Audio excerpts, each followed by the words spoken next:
Welcome to a different side of Paris. I'm Alex, and having visited Paris over a dozen times, I can confidently say there's much more to this city than the usual tourist hotspots. These hidden gems aren't found in typical travel guides. They're uniquely Parisian spots, each with its own story and charm.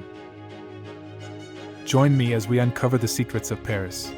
Ready to see the city of light in a whole new light? Let's dive in. We're starting off with one of the best views in Paris, and no, not from the Eiffel Tower. This is the Montparnasse Tower, officially known as Tour Montparnasse, is located in the Montparnasse area. From the 56th floor observation deck of this 1970s office building, you get uninterrupted views of Paris. You can see landmarks such as the Eiffel Tower, Notre Dame Cathedral, and the Sacré-Cœur Basilica. This spot offers more than just views, but a chance to see Paris from a different angle and to just sit back and enjoy the panorama. Next up is one of the most captivating spots I've ever explored in Paris, and it's hidden right beneath the bustling city streets, the Catacombs of Paris, also known as the Ossuaire of Paris. This underground maze houses the remains of over 6 million people.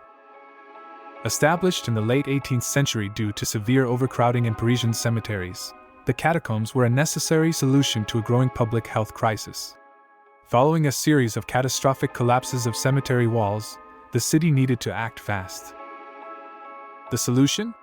Nightly processions of covered wagons transferred remains from overflowing cemeteries to these former stone mines beneath the city.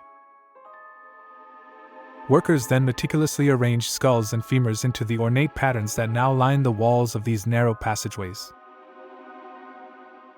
As you wander through, you're surrounded by intricately arranged skulls and bones, creating an atmosphere that's both eerie and fascinating.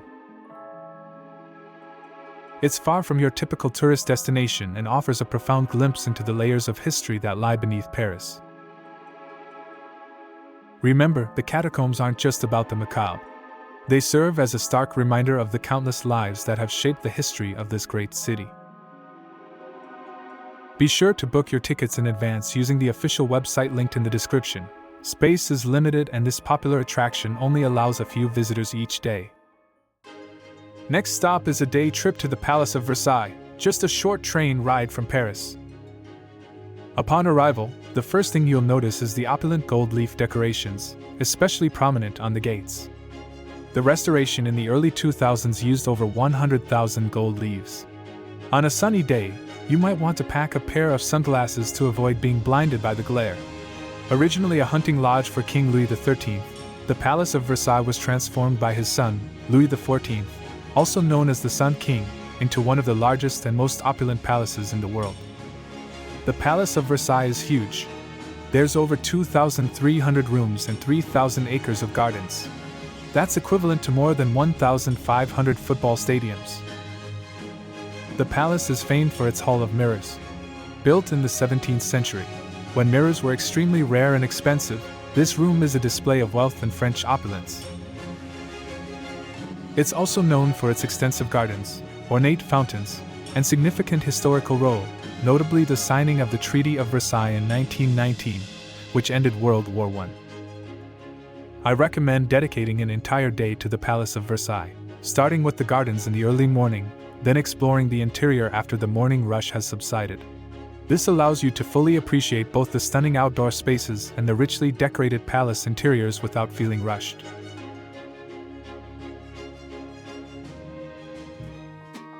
A hidden gem in Paris is Le Puy de Saint-Ouen, possibly the largest flea market in the world.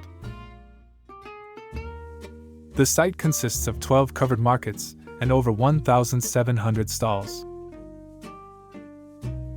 Here you can find a range of collectibles, antiques, and mid-century furniture. If you love this kind of experience, I recommend setting aside most of a day to explore and lose yourself among the treasures. The area is also home to vibrant street art, where shop fronts and street bollards have served as canvases for local artists. The flea market is open on Saturdays, Sundays, and Mondays. Make sure you get there early to avoid the crowds and take cash, as many vendors don't accept cards. Here's my advice for experiencing the different side to Montmartre. This area is famous for its historic slopes, artistic heritage, and a village atmosphere characterized by steep, winding, cobbled streets that set it apart from the rest of Paris. I suggest starting your exploration at the Abysses metro station, noted for its striking Art Nouveau entrance. This strategy avoids the extremely busy and touristy Rue de Steinkerk, while immediately immersing you in Montmartre's village-like atmosphere. Don't just pass through. I recommend getting lost in Montmartre's alleys, veiled in history and art. Here, you'll discover hidden corners and capture unique photographs that echo the stories of famous artists like Picasso and Van Gogh, who once roamed these streets. Make sure you make time to indulge in the delightful offerings of local cafes as you watch the world pass by. The climb towards the summit offers panoramic views of Paris, with the majestic Sacré-Cœur Basilica perched atop, providing one of the city's best vistas. If the climb is too much, there's a funicular you can take, offering yet another unique experience. Montmartre has been both the backdrop for many movies, including Amélie, and the setting for films like the iconic Moulin Rouge. These highlight Montmartre's bohemian past and Parisian nightlife. This vibrant district truly embodies the spirit of a Parisian village lost in time. A word of caution: this area can be crowded at times and is known for pickpockets, so stay vigilant and keep an eye on your belongings. A final tip: if the weather permits, I suggest visiting a local supermarket to gather picnic supplies. Enjoy a meal with $1 million view on the lawns outside Sacré-Cœur. It's an experience that truly captures the essence of Montmartre. Finally, a different side to the Eiffel Tower and things you will not know. Built in 1889, the tower has 3 floors that you can visit, with the first and second floors being able to be accessed by lift and by stairs if you want to work out. This is where you will find the tower's 2 restaurants that offer a once-in-a-lifetime dining experience. After taking another lift, you will arrive at the summit. Consider the 3rd floor, it offers stunning views of Paris. It's here that you will also find a champagne bar. And don't miss the world's highest macaroon bar. It's the perfect spot to indulge in delicious treats and pick up a unique souvenir from Paris. The tower can get very crowded at peak times, particularly during the summer months. My advice is to arrive early morning or late evening to avoid crowds, as well as booking tickets in advance. Finally, the best vantage point for seeing the tower is from Trocadero. It's a must for your Instagram.